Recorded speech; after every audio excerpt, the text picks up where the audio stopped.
Okay, hello my dear Gemini. Hello.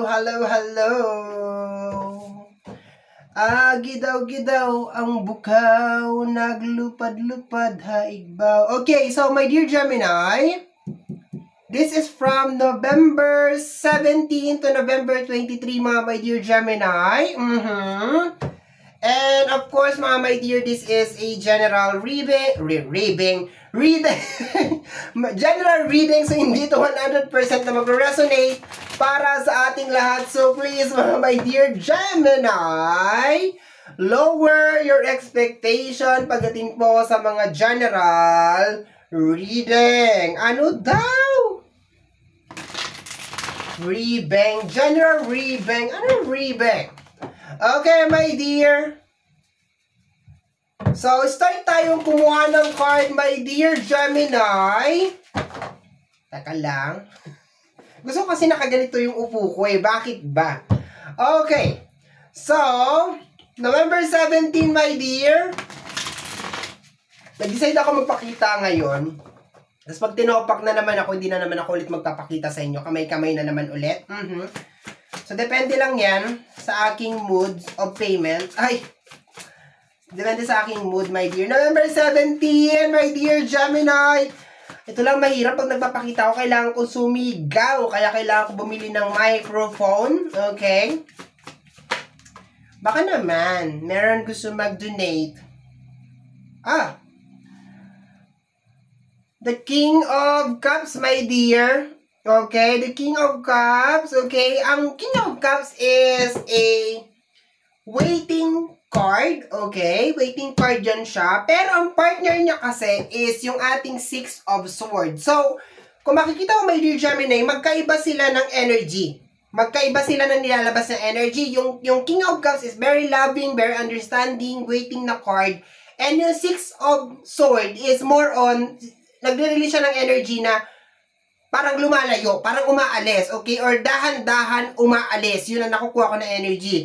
So, pag kinumbay natin, my dear Gemini, yung dalawang energy, I think marami sa inyo, my dear, sa November 17, ang makakaramdam, my dear, ng pakiramdam na parang ayaw na ninyong hintayin.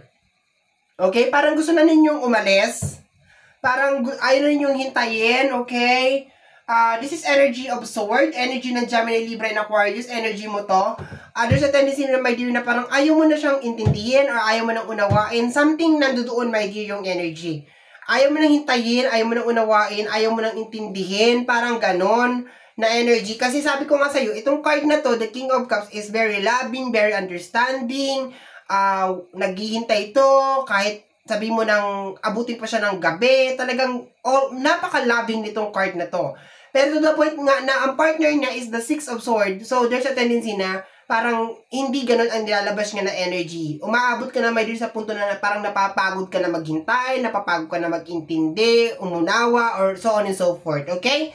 So, let's go tayo, my dear Gemini. Sakit talaga. Okay? November 18. Uy! The Two of Pentacles. Okay, tumalsik pa yung laway ko. The Two of Pentacles, my dear, related sa pagbabalance ng financial, and the Three of Cups. So, my dear, I think focus ka, my dear, especially November 18, sa mga bagay na nagpapahirap sa'yo. Okay? Lalo na sa usapin ng pinansyal. Focus ka doon na ma-overcome mo siya, na matapos mo siya. And kung i-combine ko, my dear, yung mga cards so far, my dear, nagbibigay siya ng energy, my dear Gemini, na parang dahil hindi ka nakakatulong or parang hindi na maganda yung nagiging effect mo sa akin, parang ganon. Bahala ka na, parang ganon. Marami pang mga bagay ang nangyayari sa paligid na parang mas kinailangan ko talagang bigyan ng focus and attention, lalo na sa usapin ng pinansyal, parang ganon. So, ibig sabihin, my dear Gemini, posibleng merong isang tao na pinaglalaanan mo ng oras, ng panahon, ng pagmamahal, lagi mong iniintindi, lagi mong inuunawa, Kasi magkaibin, ayoko naman sabihin, my dear, na ito ay pera. Kasi lumabas ang November 18 na ang pinaka-priority mo na November 18 is more on pagbabala sa may kinalaman sa usapin ng pinansyal. So, it's given na ang November 17, it's more on sa isang tao or isang energy na inintindi mo at inunawa mo pero parang wala nagiging pagbabago or parang wala nagiging transformation. Ganun na nakukuha ko. So, yun na nga. Tama ka na sa kanya and proceed ka na dito sa kung ano man yung problema talaga na at the end of the day, ikaw pa rin naman talaga, my dear Gemini, ang gagawa ng solusyon. Okay? Parang ganon. Let's go tayo November 19, my dear Gemini. Bakit ba pa ganon? Pa ganyan. November... Ningal ako. November 19. The Two of Cups. Okay, yes. Tao nga yung tinutukoy dito. Posibleng very, very close sa'yo. Okay? Kaso, parang nararamdaman ko, my dear, na nagkukos na siya sa'yo, my dear, ng problema. Parang, hindi na maganda yung nagiging epekto sa'yo, my dear, ng tao na to. Yun ang nakukuha ko, my dear. Posibleng pinababayaan ka niya sa mga problema, nakakaramdam ako, my dear, ng ganon.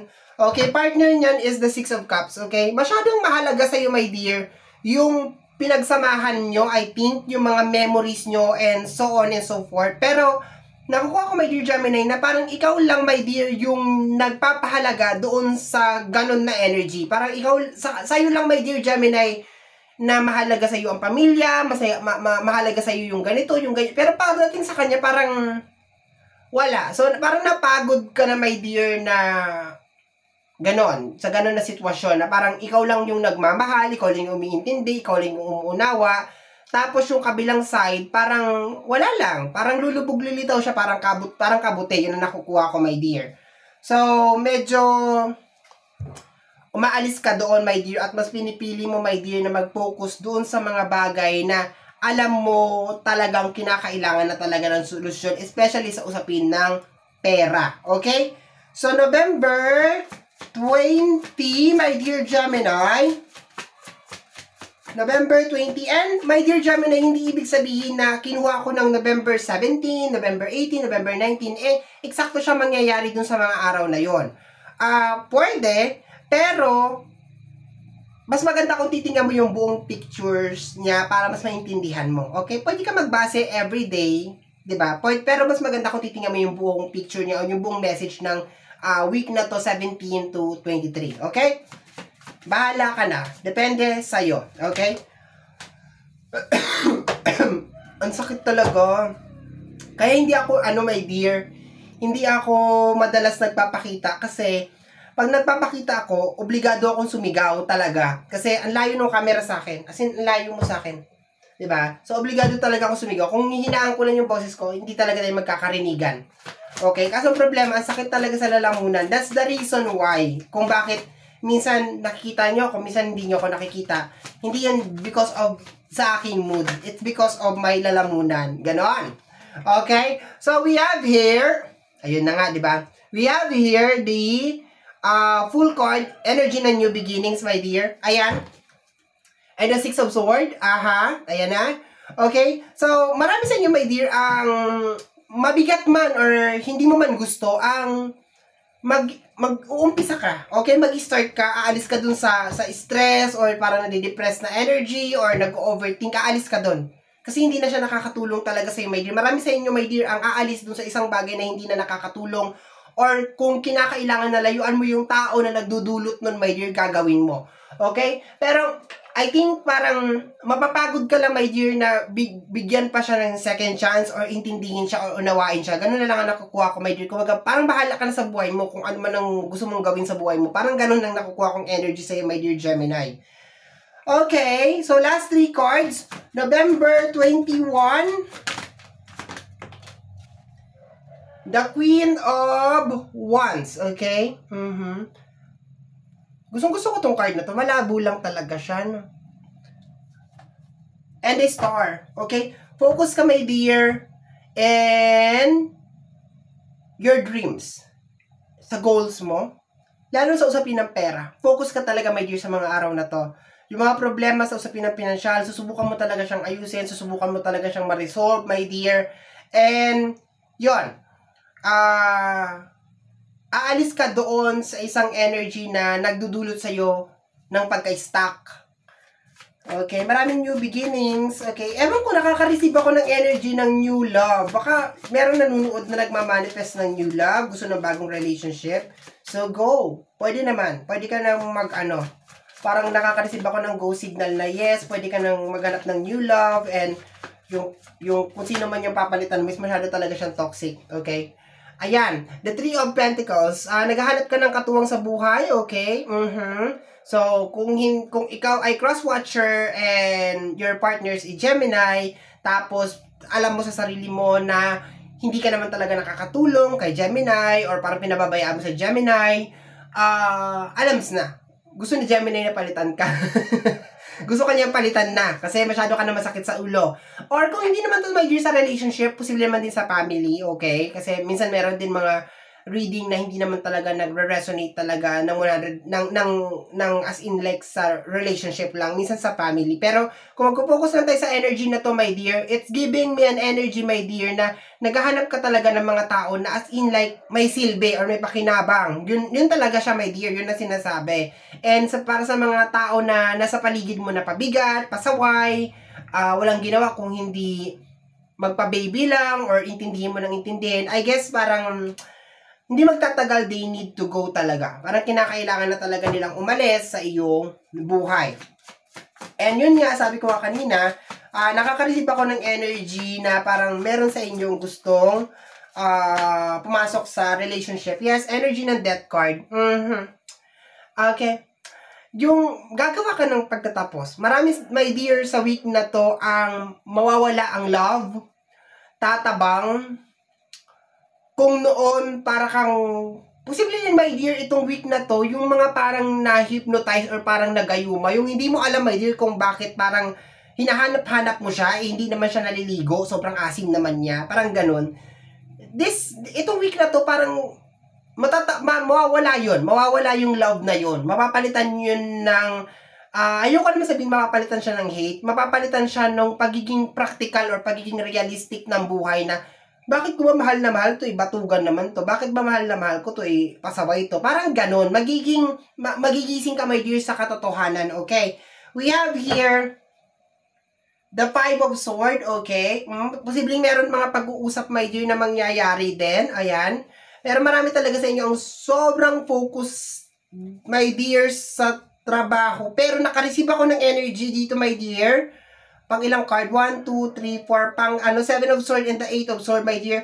Meron ka daw kakausapin sa loob ng trabaho, my dear. Ayan, posibleng magkaroon ng confrontation. Katrabaho mo siguro to. Okay, pwede din. Dito sa week na to, from November 17 to November 23. Ayan, posibleng kakausapin mo rin siya, my dear. Ayan.